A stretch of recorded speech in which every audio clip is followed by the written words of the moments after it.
Morning Business, le débat. Et on a aujourd'hui très envie d'entendre Nicolas Dose et Jean-Marc Daniel sur cette nouveauté du RSA, le caractère obligatoire des 15 ou 20 heures de travaux, d'utilité collective, d'activité. Nicolas. Pas le mot emploi, c'est activité. Activité. Oui. Écoutez, sur le principe, oui, puisque c'est le sens du A de RSA. Depuis le début, ça a été le sens du I de RMI, et c'est le sens du A de RSA. Et sur le principe, oui, quand on voit que ça a été la recette gagnante de tous les pays du Nord pour aller vers le plein emploi, certains ont beaucoup de dépenses publiques, mais ne l'utilisent pas. Enfin, l'argent public n'est pas utilisé comme chez nous. Et notamment, il y a énormément d'argent consacré au retour vers l'emploi pour les gens qui en sont éloignés, avec cette idée de droit et de devoir, ce bon vieux classique. Donc, a priori, objectivement, oui. Maintenant, on est en France, et donc il y a quand même pas mal de bémols et pas mal de raisons de douter de l'aboutissement de la volonté politique réaffirmée hier encore par Emmanuel Macron quand on a présenté les contours de France Travail, la nouvelle structure publique de retour vers l'emploi qui verra le jour en janvier 2024. Le premier, c'est que, objectivement, aujourd'hui, Pôle emploi et les missions locales sont pas correctement équipés pour mener l'opération. C'est un travail absolument colossal. Il n'y a pas les effectifs. Et aujourd'hui, je ne sais pas comment ils vont faire. Où est-ce qu'on va trouver ces 15 à 20 heures d'activité ? C'est aussi une question qui se pose. D'ailleurs, ça veut dire quoi, activité ? C'est de l'emploi, c'est rémunéré, pas rémunéré.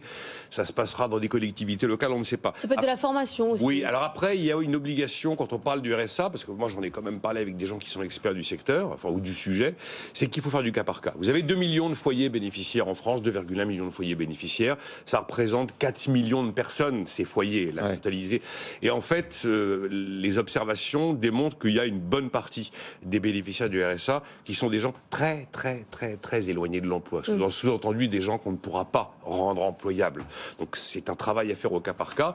Et puis la troisième remarque, ou troisième bémol, c'est que vous regardez depuis 1988, date de création du RMI, 2005, date de création du RSA, à aucun moment le I de RMI ou le A de RSA n'ont tenu leurs promesses. Objectivement, les 15 milliards d'euros qu'on met tous les ans pour financer ce dispositif, ça s'apparente davantage à un revenu universel, un revenu minimum, que vraiment un revenu minimum d'activité. Et donc je constate qu'effectivement, on a toujours été excellent en France pour faire de l'accompagnement, enfin du traitement social du chômage, mais on n'a jamais su pour l'instant faire du traitement économique de l'inactivité. Je ne sais pas quelle est la solution. Il y avait un député et un président, le président du département de la Meurthe-et-Moselle en 2020, qui avait sorti une proposition, c'était de renationaliser le RSA, qui, vous le savez, a été confié au département depuis 2004. En tout cas, il va y avoir des tests dans 19 départements. Jean-Marc, je suis incapable de dire si vous êtes pour ou si vous êtes contre. Moi, je sais. Moi, je dirais que vous êtes contre. Mais oui, parce qu'il est pour le revenu universel. Donc, lui, il veut payer les gens à ne rien faire. Vous êtes contre. Il ne croit pas en l'humanité, il ne croit pas à la seconde chance. Bon, écoutez, voilà, j'étais content d'être venu, mais je confirme effectivement que je suis contre. Et je maintiens.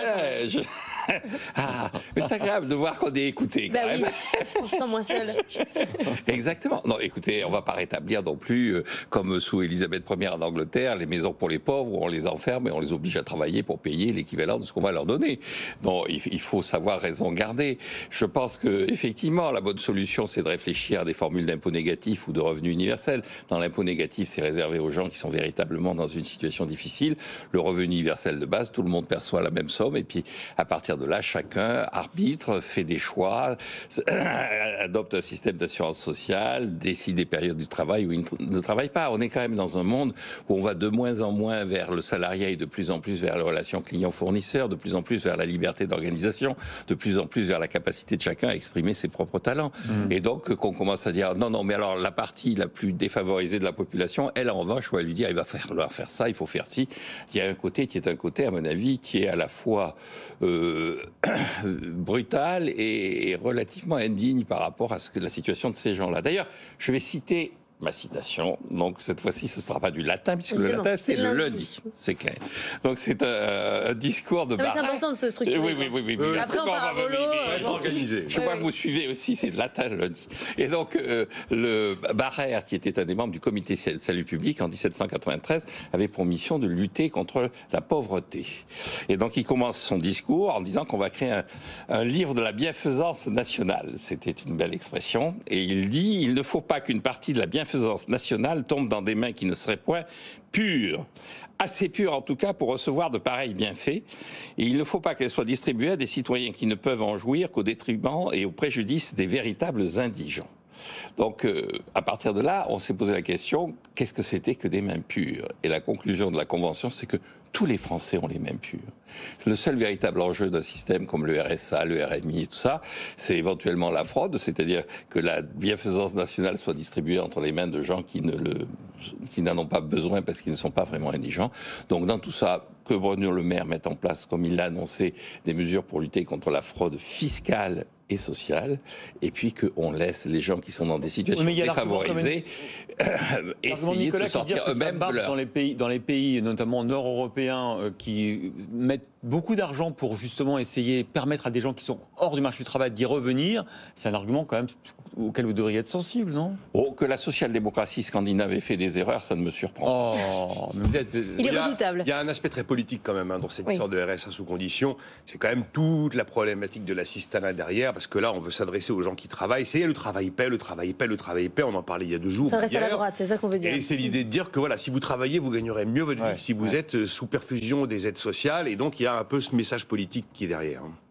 Merci à tous les deux.